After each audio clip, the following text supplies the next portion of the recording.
I have a walk-in cooler that's at 50 Fahrenheit and it's not cooling. So first thing I want to do is check all my work downstairs. I don't want to be going up and down.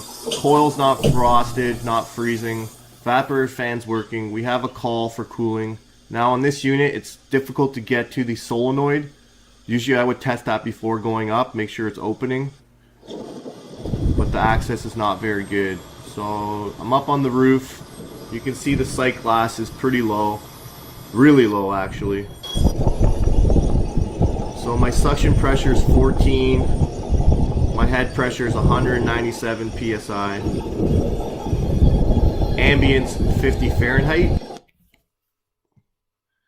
So next I'm going to determine what my suction pressure should be. So I'm going to take box temp. I'm going to subtract 10 Fahrenheit. I have a 10 TD coil. That's a theoretical number. Sometimes it's 10 to 15. Okay, in that ballpark range. So 50 box temp minus 10 Fahrenheit equals 40 Fahrenheit. Okay, I'm going to go over to my PT chart.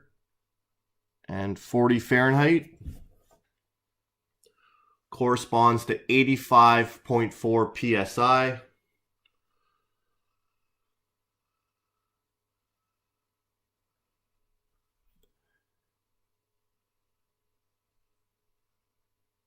Next, we're going to move on to our head pressure. So our head pressure on this unit is determined. It's ambient temperature plus 30. So 50 Fahrenheit is our ambient plus our 30 Fahrenheit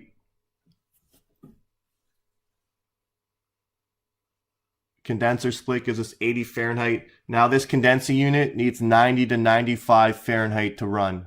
Okay. So what happens now is our headmaster is going to kick in. Okay, we need 90 to 95 Fahrenheit. Okay, so that means if the temperature was 30 ambient, we would still need 90 to 95. So based on 90 to 95, my head pressure range needs to be between 204.5 psi and 220.2 psi.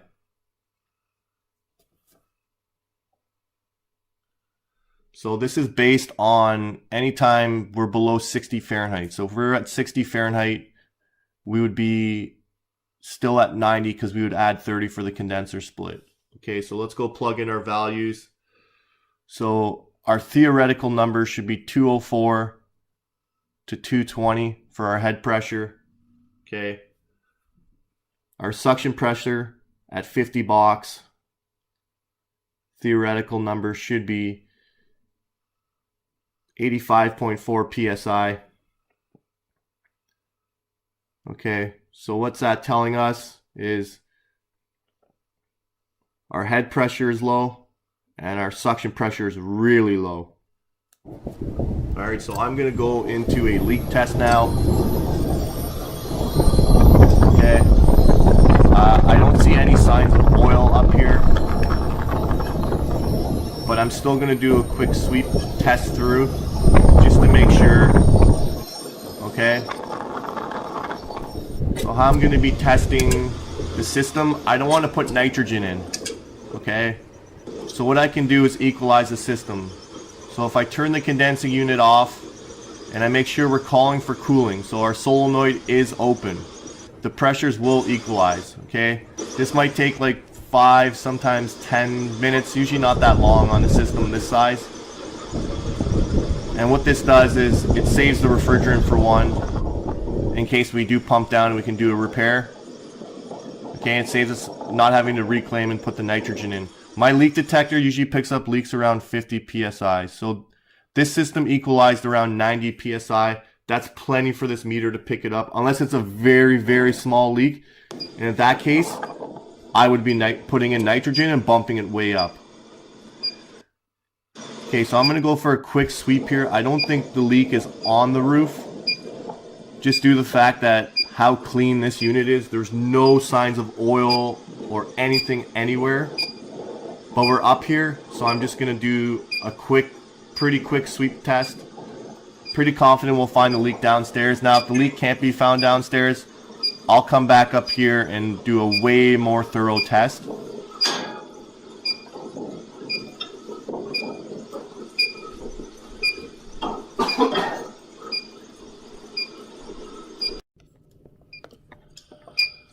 Alright, so I'm going to perform a leak test on this coil. There's an oil stain in this back corner.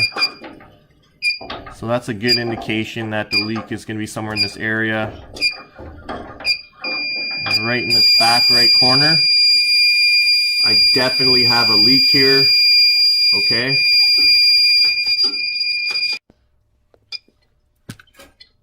So this TXV looked pretty bad.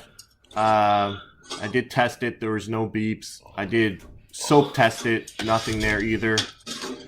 So right in that back right corner, there's a very specific oil stain that I was seeing. They're staining everywhere else.